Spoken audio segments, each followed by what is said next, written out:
오늘의 말씀, 진짜 예수는 누구인가 사랑하는 성도 여러분, 오늘 이 시간 귀한 말씀의 여정으로 여러분을 초대합니다. 말씀을 듣기 전 이 은혜로운 이야기가 더 많은 영혼에게 닿을 수 있도록 구독과 좋아요로 함께해 주시길 부탁드립니다. 여러분의 작은 손길이 누군가에게는 절실한 위로와 희망의 빛이 될 수 있습니다. 주님의 이름으로 여러분의 삶에 평안과 축복이 가득하기를 기도합니다. 오늘 우리는 기독교 신앙의 가장 근본적이고도 중요한 기둥, 바로 육신이 되신 말씀, 우리 주 예수 그리스도에 대해 깊이 묵상하고자 합니다. 우리가 구원을 얻으려면 반드시 예수 그리스도를 믿어야 합니다. 하지만 여기서 우리는 아주 중요한 질문과 마주하게 됩니다. 바로 어떤 예수를 믿어야 하는가 하는 질문입니다. 이 질문은 몰몬교나 여호와의 증인과 같은 이단들이 성경이 말하는 예수와는 다른 예수를 제시하기 때문에만 중요한 것이 아닙니다. 우리는 지금 모든 사람이 각자 자신의 생각과 기준으로 예수를 정의하려는 시대에 살고 있습니다. 아마 이런 대화를 나눠보신 적이 있을 겁니다. 누군가 이렇게 말하죠.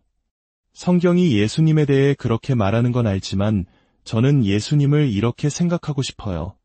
이 말이 나오는 순간 그 뒤에 이어질 내용은 성경의 진리와는 거리가 먼 자신만의 상상으로 만들어낸 예수일 가능성이 높습니다. 안타깝게도 이런 생각은 우리 사회에 전염병처럼 번져나가고 있습니다. 예수는 누구인가? 그는 정말 신성을 지니신 분인가? 이 질문은 지난 2000년 동안 수많은 사람들의 마음을 사로잡아온 질문입니다.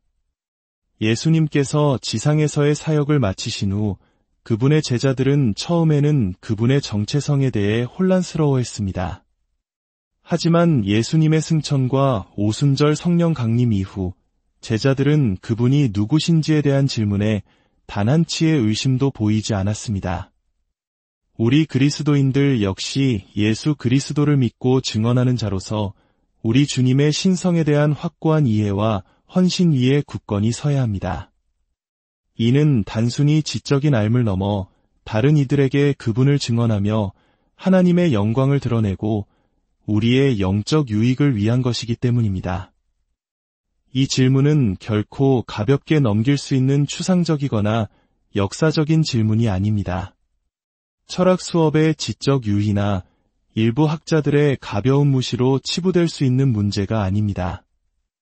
예수님의 제자들은 예수는 누구인가라는 질문에 답하는 것을 가장 중요한 문제로 여겼습니다. 예수님께서는 직접 제자들에게 물으셨습니다. 너희는 나를 누구라 하느냐? 그리고 그 질문에 대한 올바른 답이 무엇인지 명확히 알려주셨습니다. 그 대답은 영원하신 하나님의 계시였으며 하나님 나라의 기초가 되는 중대한 의미를 지니고 있었습니다. 신학자 칼 바르트가 말했듯이 한 사람이 그리스도에 대해 어떻게 생각하는지가 결국 그가 다른 모든 것에 대해 어떻게 생각하는지를 결정합니다. 이 질문은 우리의 사역에도 매우 중요합니다. 우리는 사람들에게 예수님을 소개하는 일을 하고 있기 때문입니다. 문제는 이것입니다. 우리는 그들에게 성경의 예수님을 소개할 것인가? 아니면 우리 자신이나 그들의 상상 속에서 만들어낸 예수님을 소개할 것인가? 오늘 저는 여러분과 함께 복음서의 여러 구절을 통해 사도들이 예수님의 정체성을 어떻게 증언했는지 살펴보고자 합니다. 그들에게는 우리가 예수님의 신성과 인성, 그리고 대속의 사역을 이해하는 것이 매우 중요했습니다. 이제 누가복음 7장을 펴주십시오. 누가는 이 장을 통해 예수는 누구인가? 라는 질문에 답하고자 합니다. 그는 예수님을 만났지만 그분이 누구인지 온전히 깨닫지 못했던 사람들의 이야기를 통해 이 질문에 접근합니다. 먼저 누가복음 7장 1절부터 17절까지의 말씀을 읽겠습니다. 말씀을 읽기 전 잠시 하나님의 축복을 구하며 기도하겠습니다. 주님, 이것은 주님의 말씀입니다. 우리의 눈을 열어 그 안에 놀라운 것들을 보게 하시고 우리에게 그리스도에 대해 가르쳐 주소서. 우리가 그분을 경외하고 믿고 사랑하며 찬양하고 섬기게 하소서. 특히 우리의 사역을 통해 그분을 증언하게 하소서. 예수님의 이름으로 기도합니다. 아멘. 누가복음 7장 1절입니다. 예수께서 모든 말씀을 백성에게 들려주시기를 마치신 후에 가버나움으로 들어가시니라. 어떤 백부장의 사랑하는 종이 병들어 죽게 되었더니 예수의 소문을 듣고 유대인의 장로 몇 사람을 예수께 보내어 오셔서 그 종을 구해주시기를 청한지라. 이에 그들이 예수께 나아와 간절히 구하여 이르되 이 일을 하시는 것이 이 사람에게는 합당하니이다. 그가 우리 민족을 사랑하고 또한 우리를 위하여 회당을 지었나이다 하니 예수께서 함께 가실새 이에 그 집이 멀지 아니하여 백부장이 벗들을 보내어 이르되 주여 수고하시지 마옵소서. 내 집에 들어오심을 나는 감당하지 못하겠나이다. 그러므로 내가 주께 나아가지도 감당하지 못할 줄을 알았나이다. 말씀만 하사 내 하인을 낫게 하소서. 나도 남의 수하에 든 사람이여 내 아래에도 병사가 있으니 이더러 가라 하면 가고 저더러 오라 하면 오고 내 종더러 이것을 하라 하면 하나이다. 예수께서 들으시고 그를 놀랍게 여겨 돌이키사 따르는 무리에게 이르시되 내가 너희에게 이르노니 이스라엘 중에서도 이만한 믿음은 만나보지 못하였노라 하시더라. 보내었던 사람들이 집으로 돌아가 보매 종이 이미 나아 있었더라. 그 후에 예수께서 나인이란 성으로 가실새 제자와 많은 무리가 동행하더니 성문에 가까이 이르실 때에 사람들이 한 죽은 자를 메고 나오니 이는 한 어머니의 독자여 그의 어머니는 과부라. 그 성의 많은 사람도 그와 함께 나오거늘 주께서 과부를 보시고 불쌍히 여기사 울지 말라 하시고 가까이 가서 그관에 손을 대시니 맨 자들이 서는지라.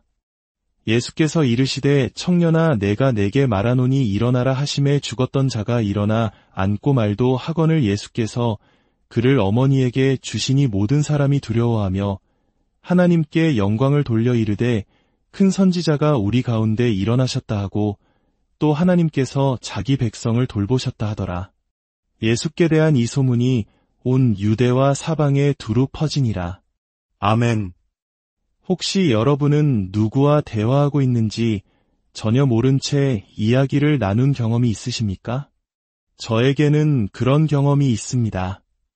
어느 여름 아침 에든버러의 뉴칼리지 식당에 내려갔습니다. 그곳은 마치 스코틀랜드 성의 내부처럼 높은 천장과 어두운 색의 고급스러운 목재 판넬로 장식되어 있었습니다. 긴 나무 식탁에 한 젊은 남자가 혼자 앉아 있었습니다. 저는 그가 방학을 이용해 연구차 방문한 대학원생이나 젊은 교수일 것이라고 생각했습니다. 그래서 그에게 다가가 말을 걸었습니다. 무엇을 연구하고 계신가요? 그는 조지 히필드에 대해 연구하고 있다고 답했습니다.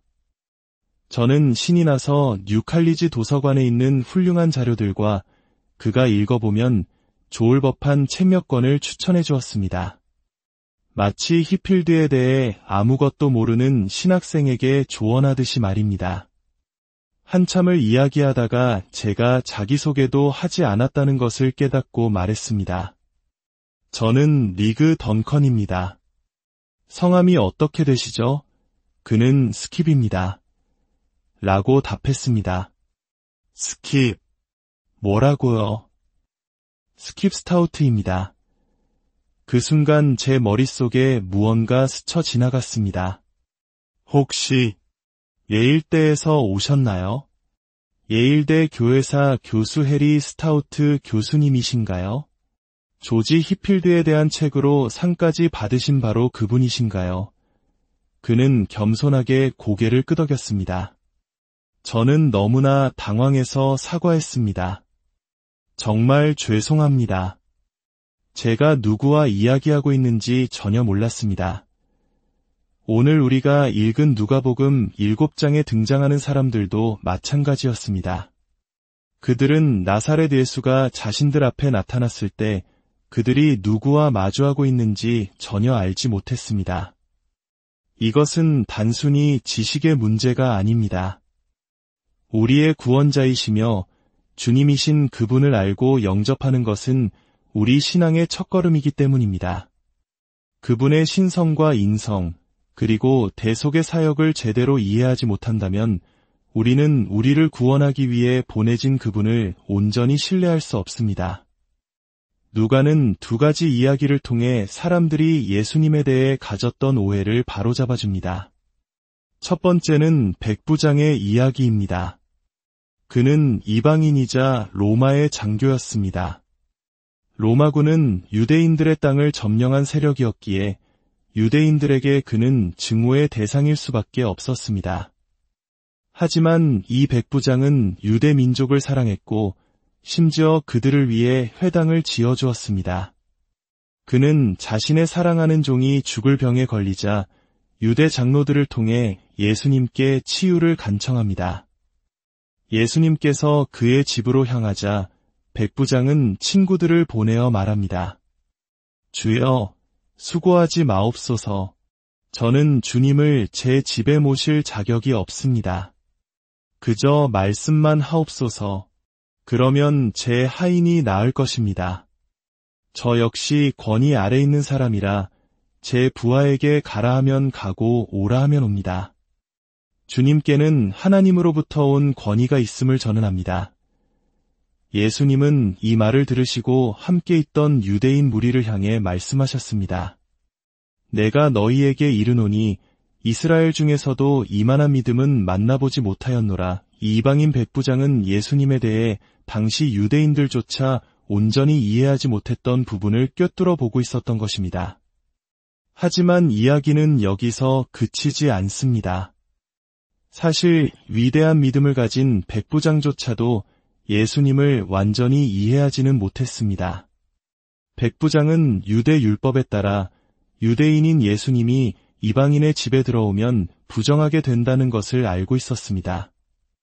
그래서 예수님을 배려하는 마음과 겸손함으로 집에 오시지 않아도 된다고 말한 것입니다. 그러나 예수님은 그의 집으로 향하고 계셨습니다. 왜일까요? 예수님은 율법 위에 계신 분이기 때문입니다. 그분은 부정한 것을 만져도 부정해지지 않으시며 오히려 부정한 것을 정결하게 하시는 분입니다. 예수님은 백부장의 놀라운 믿음보다도 그리고 유대인들의 생각보다도 훨씬 더 위대하신 분이었습니다. 두 번째 이야기는 나인 성과부의 이야기입니다. 남편을 잃고 유일한 희망이었던 외아들마저 잃은 한 여인의 장례 행렬. 고대 사회에서 과부에게 아들은 단순한 자식을 넘어 생계와 미래를 책임질 유일한 버팀목이었습니다. 아들을 잃은 그녀의 슬픔은 단순한 슬픔이 아닌 삶 전체가 무너지는 깊은 절망, 한국적인 정서로 표현하자면 한 과도 같았을 것입니다. 예수님은 그 행렬을 멈추시고 과부에게 다가가 울지 말라고 말씀하십니다. 그리고는 죽은 아들의 관에 손을 대십니다. 당시 유대 율법에 따르면 시체에 닿는 것은 가장 심각한 부정 행위였습니다. 그 광경을 지켜보던 모든 유대인들은 속으로 안 돼, 만지지 마시오, 부정해질 것입니다. 라고 외쳤을 것입니다. 하지만 놀라운 일이 일어납니다. 예수님은 부정해지지 않으셨습니다. 오히려 죽음의 권세가 그분 앞에서 힘을 잃었습니다. 예수님께서 말씀하셨습니다. 청년아, 내가 내게 말하노니 일어나라. 그러자 죽었던 청년이 일어나 말을 하기 시작했습니다. 예수님은 부정한 것을 만져도 더러워지지 않고 오히려 죽음을 생명으로 바꾸시는 분입니다. 그분은 단순한 선지자가 아니었습니다. 사람들은 하나님께서 자기 백성을 돌보셨다고 외쳤지만 그들은 자신들이 한 말의 의미를 온전히 깨닫지 못했습니다. 바로 하나님께서 육신을 입고 그들 가운데 찾아오신 것이었습니다. 그의 이름은 예수였습니다. 이처럼 신약 성경의 저자들은 우리가 예수님의 신성을 이해하는 것이 매우 중요하다고 끊임없이 강조합니다. 어떤 이들은 신약 성경 어디에도 예수는 하나님이다라고 직접적으로 말하는 구절은 없다고 주장하며 예수님의 신성을 부인하려 합니다. 그러나 이것은 성경 전체의 맥락을 무시하는 어리석은 주장입니다. 성경이 우상 숭배를 그토록 강력하게 경고하면서 만약 하나님이 아닌 존재를 경배하도록 유도했다면 그것은 극심한 모순일 것입니다. 신약 성경은 4가지 핵심적인 방법을 통해 예수님의 신성을 명확하게 증언합니다. 첫째, 성경은 오직 하나님께만 속한 속성들을 예수님께 부여합니다. 히브리서 1장은 하나님의 영원성을 노래하는 시편 102편의 말씀을 예수님께 적용합니다. 요한복음은 태초에 말씀이 계시니라 고 선포하며 말씀이신 예수님의 영원성을 증언합니다. 히브리서 13장 8절은 예수 그리스도는 어제나 오늘이나 영원토록 동일하시니라 고 말하며 그분의 불변성을, 마태복음 28장 20절은 내가 세상 끝날까지 너희와 항상 함께 있으리라는 말씀을 통해 그분의 무소부재하심을, 요한복음 2장은 그분이 모든 사람의 마음을 아신다고 말하며 그분의 전지하심을 증언합니다. 이 모든 속성은 오직 창조주 하나님께만 속한 것입니다. 둘째, 성경은 오직 하나님께만 사용되는 이름을 예수님께 적용합니다. 구약에서 하나님의 언약의 이름인 야훼는 헬라어 성경에서 주님으로 번역되었는데 신약 성경은 이 칭호를 수없이 예수님께 사용합니다. 예수는 주님이시야 라는 고백은 초대교회의 가장 근본적인 신앙 고백이었습니다. 이것은 단순히 주인님이라는 의미를 넘어 예수님께서 바로 구약의 야훼, 하나님이심을 고백하는 것이었습니다. 또한 요한계시록에서 예수님은 스스로를 알파와 오메가여 처음과 마지막이여 시작과 마침이라 고 칭하시는데 이 역시 하나님의 이름입니다. 셋째, 성경은 오직 하나님만이 하실 수 있는 사역을 예수님께서 하셨다고 증언합니다. 요한복음, 바울서신, 히브리서는 모두 예수님을 창조의 주체로 묘사합니다. 만물이 그로 말미암아 지은 바 되었으니 지은 것이 하나도 그가 없이는 된 것이 없느니라. 또한 예수님은 자신의 고유한 권능으로 기적을 행하셨습니다. 다른 선지자나 사도들이 하나님의 능력에 의지해 기적을 행한 것과는 달리 예수님께서는 아들이 원하는 자들에게 생명을 주느니라 고 말씀하시며 자신의 권능을 드러내셨습니다. 무엇보다 중요한 것은 예수님께서 죄를 사하는 권세를 가지셨다는 것입니다. 죄는 궁극적으로 하나님께 짓는 것이기에 죄를 사하는 권세는 오직 하나님께만 있습니다. 예수님께서 내 죄 사함을 받았느니라 고 선포하셨을 때 종교 지도자들이 신성모독이라며 분노했던 이유가 바로 이것입니다. 그분은 자신이 죄를 용서할 권한을 가진 하나님이심을 선포하신 것입니다. 또한 성경은 마지막 날에 온 세상을 심판하실 분이 바로 그리스도라고 말합니다. 심판은 오직 하나님의 고유 권한입니다. 넷째, 성경은 하나님께만 드려져야 할 경배를 예수님께 드립니다.